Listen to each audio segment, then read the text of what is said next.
제가 흥미로운 글 하나를 소개해 드리겠습니다. 일 안 하고 가상화폐로 일확천금을 노리는 남친이라는 글인데요.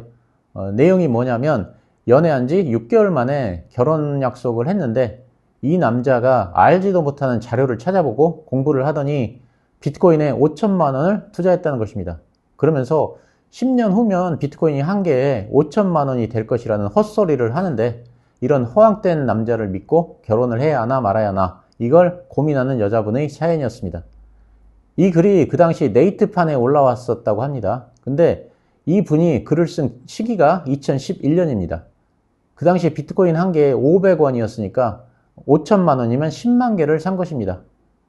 만약 이걸 가지고 있다면 지금 돈이 10조 원이 됐을 것입니다. 2023년 블룸버그 억만장자 지수에 의하면 삼성그룹 이재용 회장의 재산은 약 12조 원으로 추정된다고 합니다. 최근 스탠다드 차터드는 비트코인이 금년 8월에 최고가를 경신하고 11월 미국 대통령 선거 후에는 최대 20만 달러에 도달할 것으로 예측했습니다. 만약 이분이 비트코인을 가지고 있다는 전제 하에 그리고 만약 비트코인의 가격이 스탠다드 차터드 은행의 예상대로 치솟는다면 이분이 정말로 국내 최고의 부자가 될 것입니다. 제가 와튼스쿨의 그 애덤 그랜트 교수가 쓴 오리지널스에 나오는 내용을 하나 소개해 드리겠습니다. 우리가 알고 있는 그 대표적 인터넷 브라우저로는 익스플로러와 크롬, 파이어폭스, 그리고 사파리가 있습니다. 그런데 파이어폭스나 크롬을 사용하는 이용자가 익스플로러나 사파리를 사용하는 이용자보다 업무 수행 능력이 더 높았고 직장에서 승진도 빨랐다고 합니다.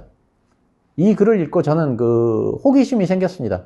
웹 브라우저는 순전히 개인적인 취향일 뿐이라고 생각했는데 웹 브라우저와 승진 간의 상관관계가 있다는 사실이 잘 이해가 되지 않았습니다. 마치 그 빨간 사과를 좋아하는 사람이 파란 사과를 좋아하는 사람보다 승진이 빠르다고 말하는 것과 마찬가지라고 말하는 것처럼 그렇게 들렸으니까요.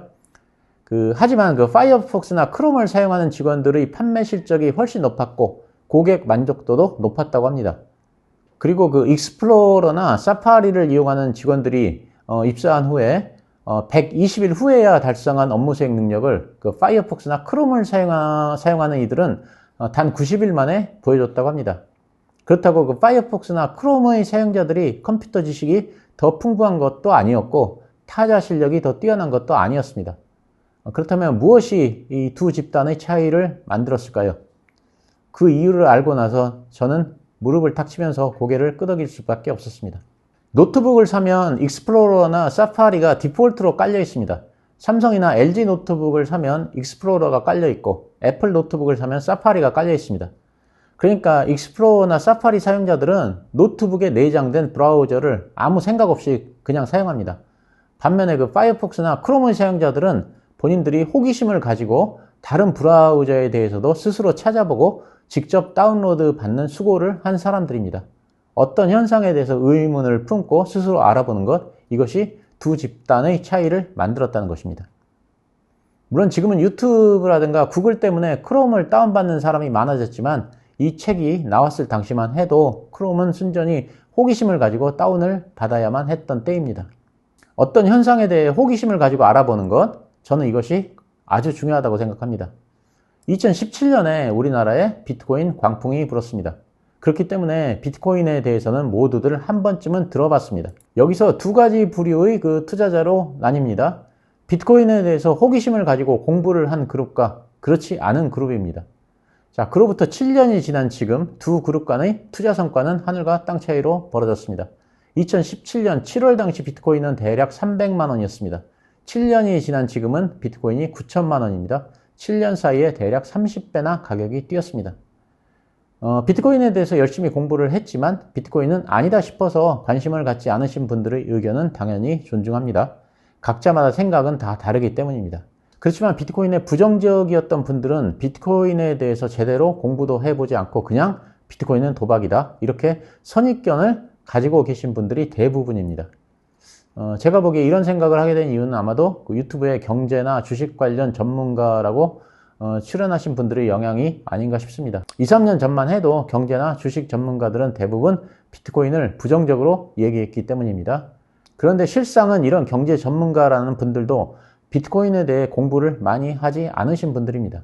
제가 비트코인에 대해서 어느 정도 공부를 해본 사람이라 누군가가 비트코인에 대해 말하는 걸 5분만 들어보면 그 사람이 비트코인에 대해서 얼마나 알고 있는지를 대강 짐작할 수 있습니다. 자, 그래서 제가 드리는 말씀은 어떤 것에 대한 판단을 할 때는 반드시 본인이 제대로 공부를 해본 후에 판단을 하자는 것입니다. 많은 사람들이 그 유튜브를 보는 것이 공부라고 생각하는데 제대로 공부를 하려면 반드시 전문가가 쓴 책을 읽어야 합니다. 주식 전문가라는 분들이 나와서 비트코인에 대해서 얘기하는 걸 믿으면 안 됐다는 것입니다. 이건 꼭 비트코인의 문제가 아니라 다른 문제도 마찬가지입니다. 그래서 어떤 문제에 대해 알아보고자 할 때는 반드시 전문가들이 쓴 책을 읽어보자, 그리고 판단을 하자, 이런 말씀을 드립니다. 며칠 전에 그 블랙로그의 CEO인 그 레리 핑크가 CNBC와 인터뷰를 했습니다. 그러면서 그 비트코인에 대해 얘기를 합니다. 자기도 공부를 하기 전에는 비트코인에 대해 매우 회의적이었고 안 좋게 생각해서 비난도 많이 했는데 공부를 해보고 나니까 그게 아니었다. 예전에 자기가 틀렸다는 걸 알았다. 이런 말을 합니다. 그리고 비트코인은 가장 강력한 자산이고 미래의 혁신이다. 이런 말도 합니다. 세계 최고의 자산운용사 대표이고 차기 대선 후보로 평가되는 인물의 입에서 나온 말입니다. 이런 분도 스스로 열심히 공부하고 판단합니다. 당연히 우리도 그렇게 해야 하지 않을까 하는 것이 제 생각입니다. 제가 드리는 말씀은 비트코인을 좋게 말하고 나쁘게 말하고가 아닙니다. 저는 앞으로 비트코인이 어떻게 될지는 당연히 모릅니다. 자, 그렇기 때문에 남의 말을 듣지 말고 본인 스스로 그리고 심층적으로 공부를 해보고 판단해야 한다는 것입니다. 비트코인을 긍정적으로 보시는 분들이건 부정적으로 보시는 분들이건 반드시 스스로 공부를 먼저 해보고 그리고 그 다음에 판단을 하자는 말씀을 드립니다. 그래야 오르던 내리던 나중에 후회가 없습니다. 제가 앞에서 소개를 해드렸던 분, 비트코인을 500원에 10만 개 사신 분, 이분은 자기가 비트코인에 대해서 열심히 공부하고 알아보신 분입니다. 저는 이런 분들을 좋아합니다. 부디 지금은 큰 부자가 되셨기를 바랍니다. 감사합니다.